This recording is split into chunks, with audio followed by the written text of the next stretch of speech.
Hello friends, welcome back to my channel early learn with daddy.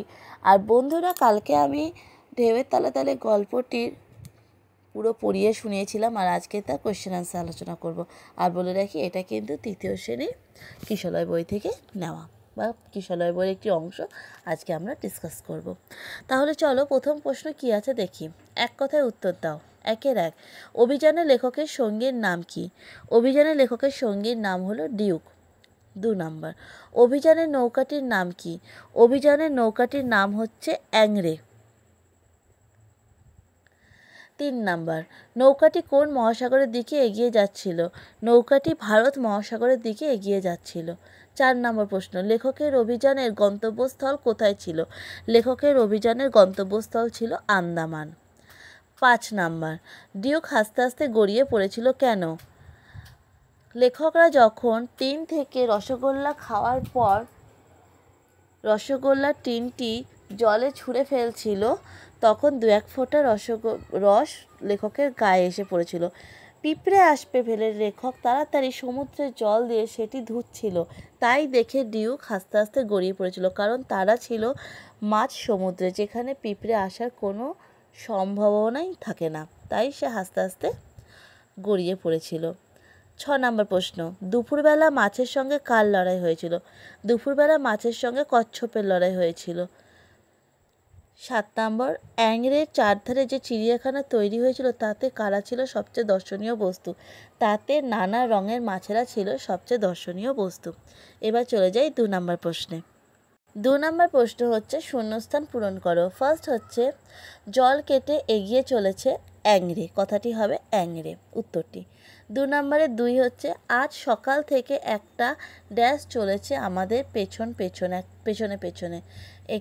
আজ সকাল থেকে একটা কচ্ছপ চলেছে আমাদের পেছনে পেছনে। 3 নম্বর প্রশ্ন, আবার ড্যাশ নিয়ে বসেছে ডিউক। আবার সেক্সট্যান্ট নিয়ে বসেছে ডিউক। 4 নম্বর, ড্যাশ খাওয়া যাক, রসগোল্লা খাওয়া যাক।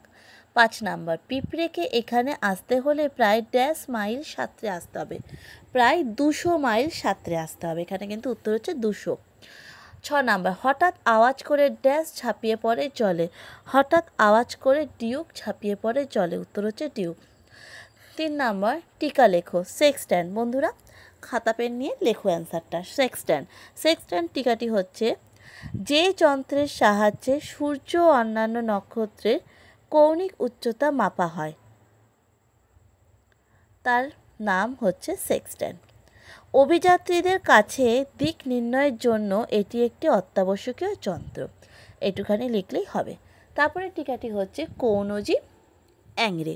কৌনজি অ্যাংরে মানে হচ্ছে এটি একটি ডিঙি নৌকা যা সমুদ্রের জলে অনেক দূরে পাড়ি দেওয়া যায়। তারপরে আছে চিড়িয়াখানা। চিড়িয়াখানা হলো যেখানে অনেক প্রাণী, যেমন পশু ও পাখি, যেখানে সব রকমেরই প্রাণী, জলচর প্রাণী, উভচর প্রাণী রাখা হয় দর্শন করার জন্য, তাকে বলা হয় চিড়িয়াখানা। তারপরে আছে রসগোল্লা। রসগোল্লা হলো গোল গোল ছানার তৈরি মিষ্টি, যা রসে ভেজানো থাকে। তারপরে অভিযান হলো এক জায়গা থেকে অন্য জায়গায় পাড়ি দেওয়াকে অভিযান বলে। এক জায়গা থেকে অন্য জায়গায় পাড়ি দেওয়াকে অভিযান বলে। তারপরে চলে যাব 4 নম্বর প্রশ্নে। 4 নম্বর প্রশ্ন বলছে বাক্য তৈরি করো। বাক্য তৈরি করো, প্রথমেই আছে সমুদ্র দিয়ে বাক্য করো। অনেক বড় বড় জাহাজ সমুদ্রের এপার থেকে ওপারে যাতায়াত করে। কচ্ছপ অনেক দিন বেঁচে থাকে। নৌকা, নদীতে নৌকার দ্বারা পার হতে পারি। পিঁপড়ে হলো খুব খাটুরে প্রাণী। সাঁতার শেখা খুবই প্রয়োজন আজকালকার দিনে। তারপর ঘুড়ি, আকাশে অনেক ঘুড়ি উড়ছে দেখতে পাচ্ছি। 5 নম্বর প্রশ্ন আছে বিপরীতার্থক শব্দ লেখো। বিরাট, ক্ষুদ্র, পেছনে, সামনে, বন্ধ, খোলা, ঠিক, বেঠিক বা ভুল, দিন, রাত। এবার চলে যাব 6 নম্বর প্রশ্নে। 6 নম্বর প্রশ্ন বলেছে নির্দেশ অনুসারে উত্তর দাও। 6 নম্বরে এক হচ্ছে লেখা আছে, একের প্রশ্ন হচ্ছে, মনে করো নৌকা চেপে তুমি কোথাও বেড়াতে গেছো, যাওয়ার সময় যা যা দেখতে পাবে তা লেখো।